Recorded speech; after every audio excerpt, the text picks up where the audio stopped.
Hi, welcome to English Factory. Today we are going to do informal contractions. Informal contractions are short forms of other words that people use when speaking casually. They aren't exactly slang, but they are a little like slang. These are mostly used in informal conversation.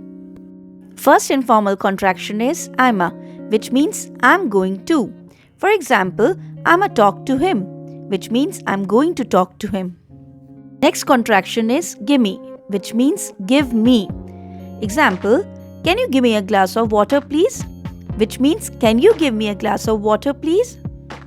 Next contraction is wanna, which means want to. For example, they wanna play with us, which means they want to play with us. Next contraction is gotta, means got to. For example, I've gotta go.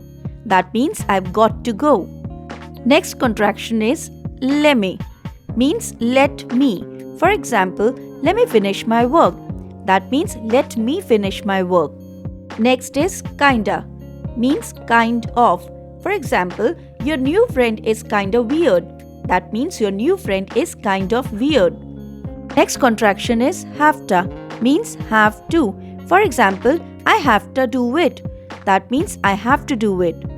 Next contraction is outa, which means out of. For example, get outa here. That means get out of here. Looking forward to see more informal contractions in the comment box.